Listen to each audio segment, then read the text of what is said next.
Let's start with the book. It is intensely contemporary. Is that one of the sort of messages of the book, that in a sense we have missed something that has been happening? And it's not just about Russification of life, it's also about the extraordinary amount of black money that there is in the world and the potential effects, economic, political, that it has. I don't think we've missed it.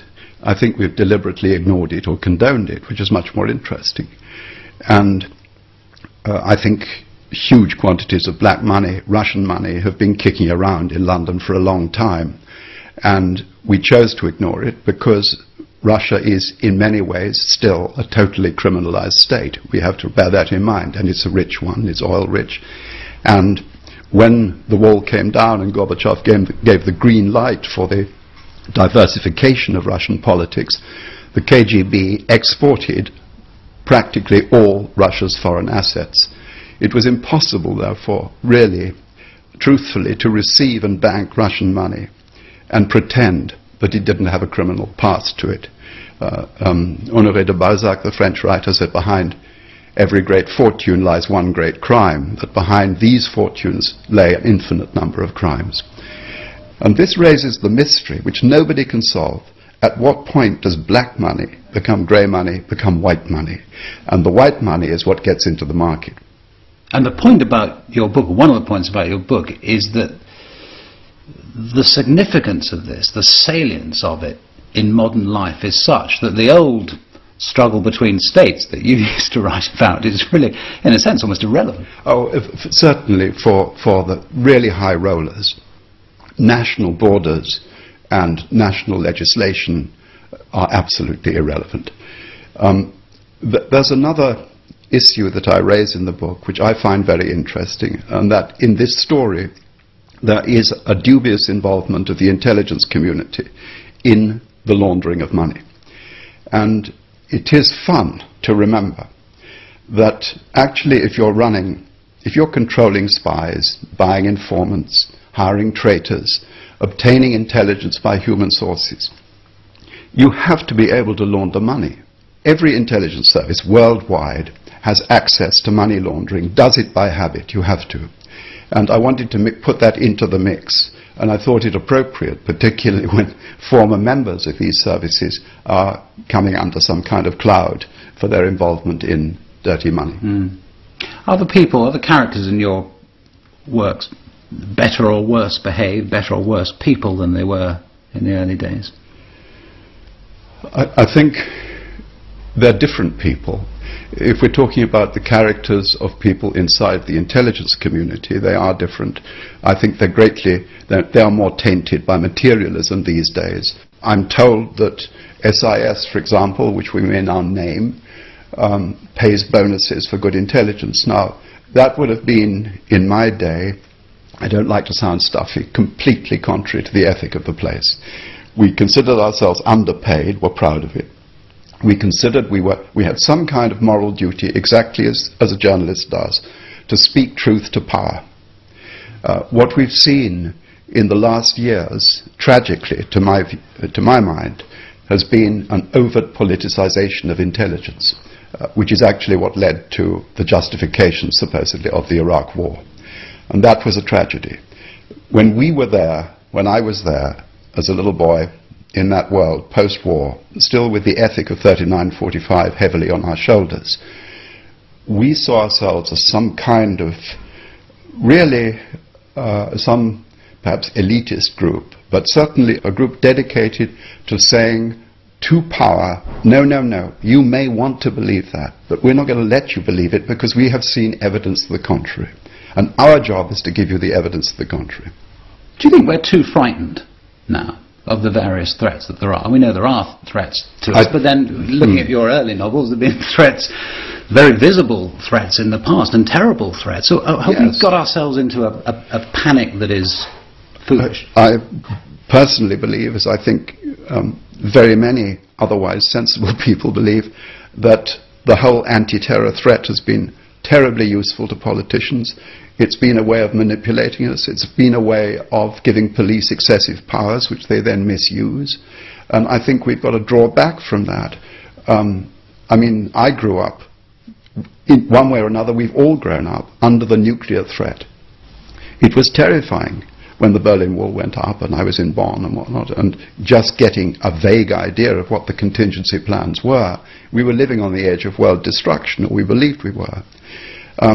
Now, it seems that we, so to speak, have lost our nerve slightly with the encouragement of the government. We went through all of that Irish period with the Birmingham bombings, the Brighton bombings, all the other Guildford bombings, all the other bombings here on our mainland without losing our nerve.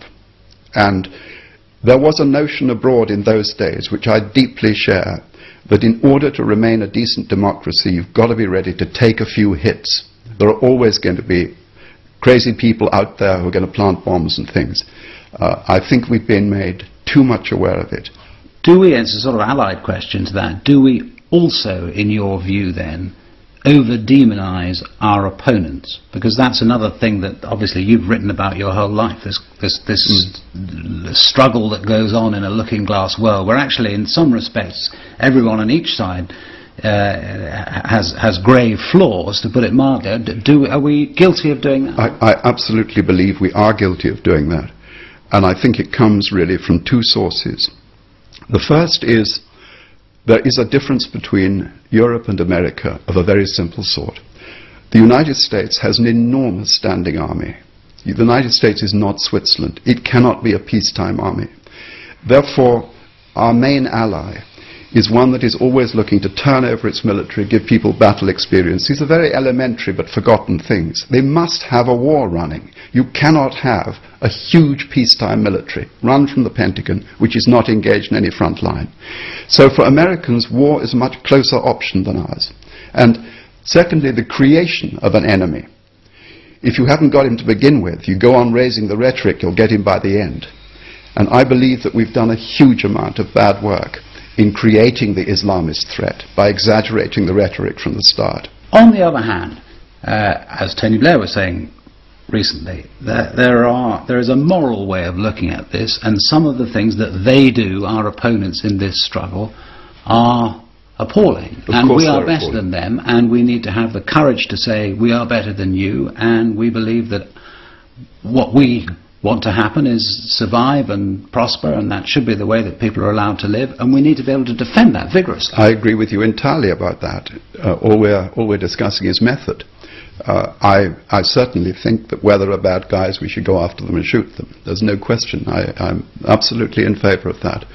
I also think that where it is expedient and decent to perform a great humanitarian act rather than go to war, we should do that too. In other words, I would love to have seen the American military halt itself a little bit in Afghanistan and go up and help Pakistan.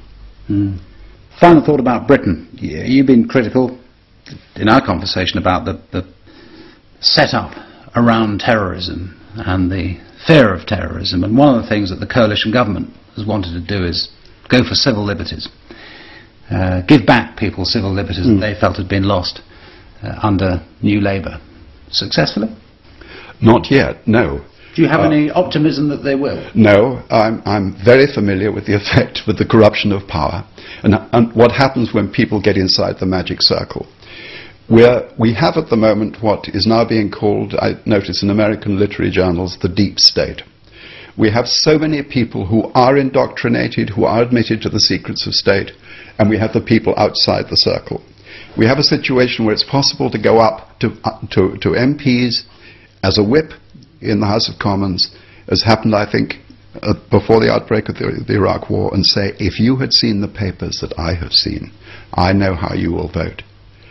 And, of course, the papers were junk. That was the problem. Yeah, isn't the point, though, that post-Iraq we feel differently? Post-Iraq we do feel differently, and I hope that this new government, before it gets stale or before it starts making all the compromises, will have the courage to break that hold. So it sounds as if you're giving them the benefit of the doubt so far. You're not completely given up on them. I think you voted Liberal Democrat, didn't you, at the election? I did. You're not given up. Yeah. No. Well, the jury's still out. I want to believe in them, but I'm waiting for the good signs. and let's see, let's wait. David Cornwell, John LeCarré, thank you very much.